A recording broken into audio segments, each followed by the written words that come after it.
Okay, so let's talk about the signs that you are in a manipulationship, all right? And essentially, a manipulationship is a relationship where that's heavily influenced by manipulators. And it's very important to recognize when you're in a manipulationship because sometimes being in a loving relationship, if you don't have good context as to how that feels like, can be a little confusing, right? So for me, rather than look at the direct actions, meaning like he does this, she does this, right? We're gonna talk about that, but let's talk about the emotions or even the type of mindset that pretty much lets you know you're in a manipulationship, okay? Because sometimes we will rationalize actions where if the person keeps canceling, we will rationalize that they have actually something to do, right? Where if they gaslight us, love bomb us, we find a way to rationalize it. But what never is what the one thing that is never wrong is how you feel. And when you're in a manipulationship, there are emotions that you consistently feel. When you're in a good, healthy relationships, there are emotions that you feel and emotions that you don't feel. So rather than looking at the actions, because your brain will literally change how you interpret behavior, let's look at the direct emotional experience of being in a manipulationship. And the first thing that you tend to notice is that you feel completely miserable with them. You feel miserable with them and you feel trapped. But also a part of you feels like you're walking on eggshells, like you can't really be yourself around this person. And when you leave, sometimes they threaten where you come back, not because you want to come back, but because you feel guilty that they'll do something if you leave them. So if you have a tough time reading the signs through actions, sometimes just looking at the feeling says it all. Are you happy with this person? Are you happy? If you're not happy and you can't leave, that's it, manipulationship. So let's talk about the constant behavior. The first one is constant blame. You're always at fault. According to them, no matter the situation, they never take responsibility for their actions or mistakes, and they never, ever apologize. Ladies and gentlemen, people like that, you want to choke the hell out of them because they are stubborn. They can never be wrong. Makes you commit a crime. The next one is gaslighting. Your feeling and memories are constantly invalidated, making you question your reality and sanity. Gaslighting is kind of insane. There was this one girl who owed me money. And she owed me money. And I told her, look, girl, you could pay me back. I could give you work. Just pay me back. And then she was like, I can't, but please, can you lend me money? Look at my daughter is this and that. Because I lent her money once. I should have never. And then she would send me photos of her daughter being sick. And I'm like, yo, can you stop asking me for money? You owe me money. It's not fair that you're trying to guilt me. She's like, I'm not asking for anything. And I'm like, bitch, what the fuck did you just ask me? You literally just asked me for money and showed me. To this day, it still annoys me. I'm like, are you fucking out of your mind? Like, you're literally... Father Alex's looks is cool.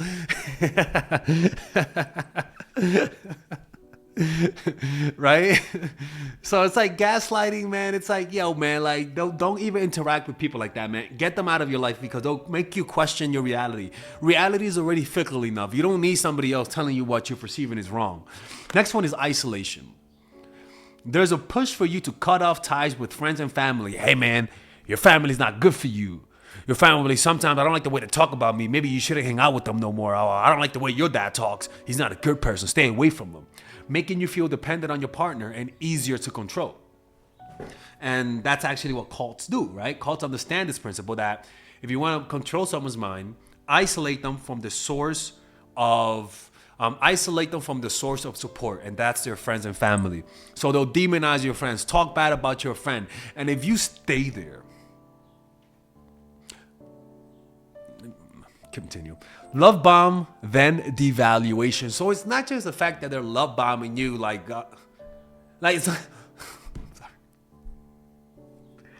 It's not the fact that they love bombing you. Ladies and gentlemen, man, I don't, look, man, I don't want to make political jokes because I think some people, if I make jokes about politics, it might get the channel closed down, to be honest with you. So I'm not going to make any political jokes, because the political climate is freaking unbelievable right now. It's not like politics with BLM. I could talk about that any day, but this is something else, people. But yeah, at first you were showered with love and affection, only to find it suddenly withdrawn. This circle repeats, keeping you on edge and anxious to regain their approval. So it's being on edge and anxious, anxious, right? So that's a big emotional sign that you are in a manipulationship where you feel on edge and anxious, and the thought of you leaving them makes you feel like you don't have any support because you've pushed so many people away. The next one is fear tactics. Using threats or intimidation to influence your behavior or decisions. This could range from subtle emotional blackmail to overt threats. I mean, look, man, this one's obvious, people. This is Bronx energy type of shit. The next one is financial control. Taking control of your financial resources, limiting your access to money, give me the money, let me use it, I'll help you save money, limiting access to money, or making you entirely dependent on them financially. Now, there's nothing wrong with having a symbiotic relationship where you take care of the kids and they do this, right? But the problem is that when they're pushing for you to completely depend on them, where they're pushing for you to quit your job. Well, what woman would do that? But I'm just saying, if you're a woman, where they push you to put it where they corner you, where you just completely depend on them. And that's why some people can't leave toxic relationship, even with their parents, right?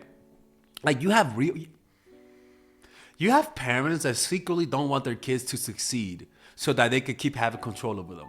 You really do, man. You really do. This is why I tell people you have to have goals and have a clear vision about your life, because if you don't have goals or clear vision, somebody who wants to use and manipulate you will have a goal for you, and it's not going to be the type of goal you want. Constant criticism. Nothing you do seems good enough. There is persistent nitpicking or criticism aimed at undermining your self-esteem, consistently criticizing you at every point of the relationship. And the next one is more how you perceive it. It's walking on eggshells. There's a reason why you're walking on eggshells. You're always cautious about what you say or do around them for fear of triggering a negative response. Where you say, hey, don't say that around them because I don't want them to get mad at me. When you're walking on eggshells, what you gotta do is smash those motherfucking eggshells and make an omelet. Who gives a fuck? Like, honestly. Walking on eggshells, you're pretty much, that's a sign that they have completely controlled you. They control you, and they control you through fear. Lack of boundaries. This is like my landlord, where he used to walk into my apartment. I'm like, dude, Zvi, the fuck are you doing here, Zvi? Get the fuck out. Oh, I need to check this. I'm like, I don't give a fuck. This is my apartment. Get out. He was like, oh, I'm sorry. I'm like, what the fuck is his problem? Like, this guy just walks in. Your personal boundaries are disregarded, and there's an expectation for you to share everything with them or give them demand without question. They could look at your phone. They text people for you. Like, I had a girl who, it's the weirdest thing, because she was just a friend of mine. Honestly, she was just a friend of mine. And the funny thing is, she never mentioned her boyfriend. And then one day, I asked her, hey, Allison, what are you doing today? She was like, not much. I'm hanging out with my boyfriend. And I'm like, look, again, I don't mind. But the way that came out was like, looks way too obvious. It's like a dude saying, anyway, so I was walking with my 10-inch dick. And you're like, okay, clearly you weren't even telling me that. And I'm like, okay, all right. She was like, I can't hang out because I'm with my boyfriend. I'm like, and she capitalized it. I'm like, that's weird. And then she just stopped hanging out. She used to be part of the meditation group in New York City. And I'm like, what? It's weird. And then she would show up randomly to the meetups. And I'm like, oh, Allison, come on, come here, girl. You've been miss you. It's been a while. She's like, oh, not much, working. And then all of a sudden, when she would go to the meditation meetups, when she would get home, the profile picture of her would change with the boyfriend. But then like the photo, it was so funny how like the photo was her looking in one direction and the boyfriend looking at the fucking camera. And I'm thinking, okay, maybe this is my own projection. Maybe I like her and I'm just seeing things. And then one day, I sent her a message. I was like, hey, Allison, all of us are going to go get dinner at my place when we're done. You want to come through? She was like, no, I'm spending time with my boyfriend today. And I'm like, okay. I mean, yeah, he could come through too if he wants. I don't, I asked her to bring him. She didn't. And then all of a sudden, the next day, she left the group on WhatsApp. And then when she left the group, I had a feeling. I was like, I bet she blocked me. Like, I didn't check if she blocked me. When she left, like, everything added up in my head. And before that, I was thinking that maybe it was me, to be honest with you. I mean, she was pretty, but I was thinking maybe it's just me. You know what I'm saying? Like, assuming things. I don't know. And I got checked, blocked. And I'm like, okay, clearly I see what's going on here. And look, I get it. You know what I'm saying? I get it. YouTuber, your girl, I totally get it. But there was just a weird energy because the way she came across, she was a very ditzy, bitty, Melissa type of happy girl. And just when she would text, the energy was just completely off. And it didn't even feel like her. And that's what I felt like. I felt like it was him who did that, I could be wrong, to be honest with you, but I'm pretty good with those types of like instincts. So yeah, they don't let you have friends. They don't let you have male friends. They don't let you have your own social circle. They tell you that they have to look at your phone, or else it means you might be cheating. Like if you don't let them look at everything about you, they'll say why are you hiding something? The next one is withholding affection. Using affection and attention as a bargaining tool, giving them when pleased with you, or withdrawing them as a form of punishment, right? And this is why parents, I could tell you're a good parent is that when you're mad, you still cook for your kid. Right? I think that's a very low standard. But these are the signs that you're in a manipulationship. And if you are in that situation, you got to get the fuck out. And if you can't leave because you don't have a lot of money, well, plan your exit a few months in advance and find a way to make money and save it up and leave, because you don't understand. The worst types of people are people who destroy you bite by bite. Not the people who destroy you in one bite. No, because you can see that coming. The people who slowly dwindle away at your self-esteem are the worst, because it takes you longer to recover. And good manipulators are very subtle about this, to the point that you don't even perceive it. Your body does, but your mind rationalizes that it's not really happening.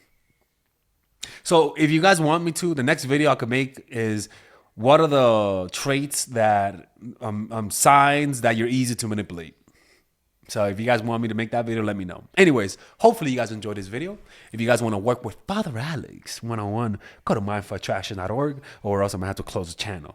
All right, ladies and gentlemen, if you guys ever want to learn how to use your feminine energy to influence people, learn how to use your masculine energy to become more assertive, and also learn how to blend both energies to improve your dating life, your spiritual life, honestly, your relationship life, your family life, your career life, this is the course for you. If I had to make a course for my nieces, I have two nieces. One is 19 and one is 15.